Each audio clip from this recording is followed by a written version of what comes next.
Hello everyone, today I want to show you how I made these inexpensive Antrhopolgy-esque curtains.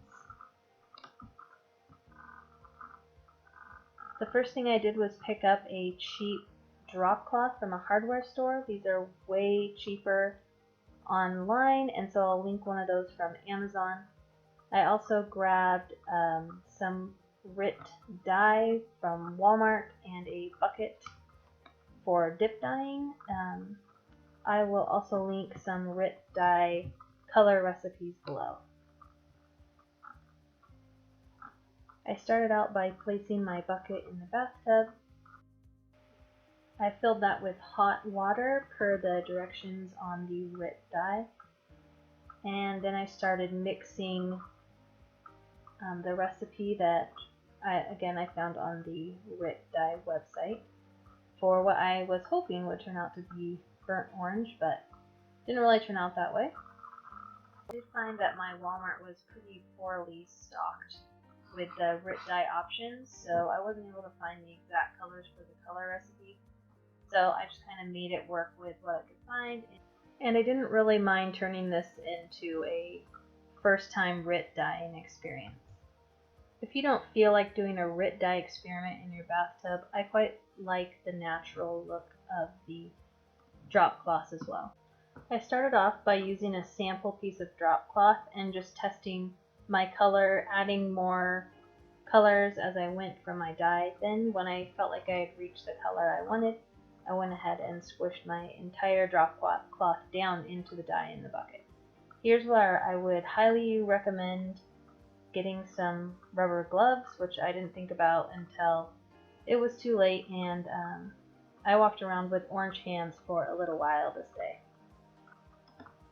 After you get your entire drop cloth submerged, it helps to set something heavy on top of it to keep it underwater so that you don't get blotches where any cloth might float out of the dye.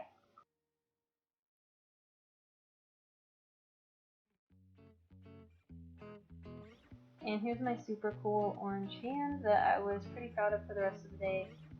So I left my drop cloth in the dye for about 15 minutes, and I love the color it was turning. However, I should have left it in for twice as long, because once I had sent the drop cloth through the washing machine, it had dulled the color quite a bit. So if you're doing a darker color, I highly recommend quite a long soak time.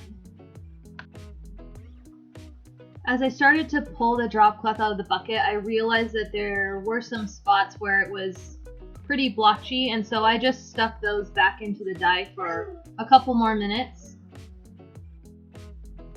After I felt like there weren't any more big blotches, I just pulled the whole thing out and gave it a quick rinse in the bathtub before transferring it to my washer machine and then the dryer.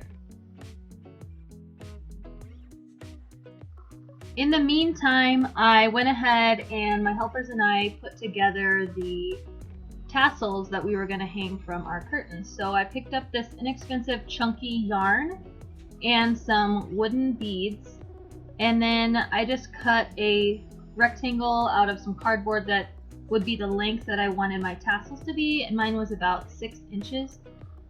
Then I cut a couple pieces of yarn that we'll use later.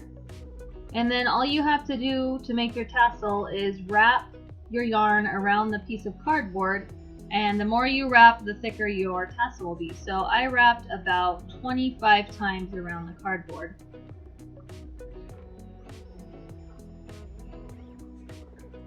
And then when you're done, you just trim it off, and then you're going to use one of your string pieces to tie it off the top.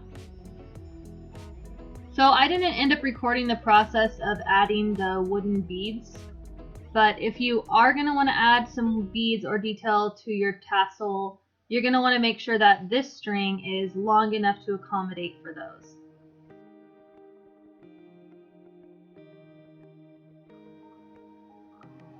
And once you get that top one tied off real tight, you can just cut the bottom of your yarn to release it from the cardboard. Then you're going to take your second string and you're going to tie it around the top third of your tassel. And you just want to, I just wrap this around and just tied it tight, and then you can go ahead and trim off any little tails that are sticking out.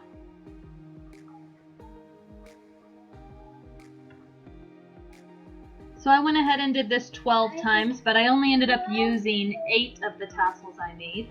But there you have it. It's an easy tassel.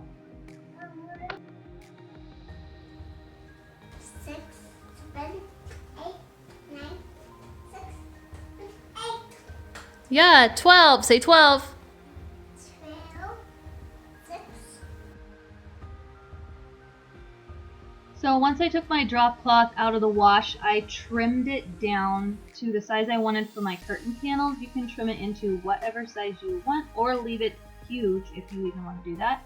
But then I was left with these raw edges, so to keep this an easy no-sew project, I just ironed over the raw edge a couple times to give it a nice crisp fold, and then I used this really handy liquid seam glue. It works really well. I've used it several times, and then I just put it underneath each fold and use some clips and pins to hold it down. It needs to dry for like 15 minutes before you start wrangling the curtains around again.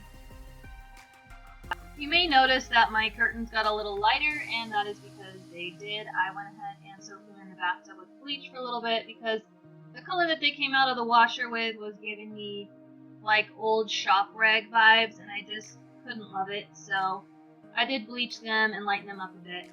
But like I said, this has been an experiment, so here I'm just hot gluing my tassels to the back of the fold that I have in my curtains. I left mine extra long so that I can fold it over at the top, and this gave me a spot to glue my tassels where you wouldn't be able to see where they were glued. If you didn't want to have a fold, you could glue them.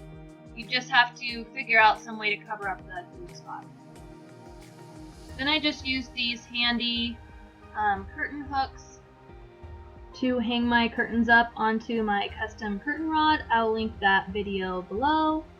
So once you get your curtains hung up, you're just ready to enjoy them and admire your handiwork. It always feels good to make something that looks like it was expensive or from an actual store. So I hope this video inspires you to put your own touch of creativity into your home decor. Enjoy!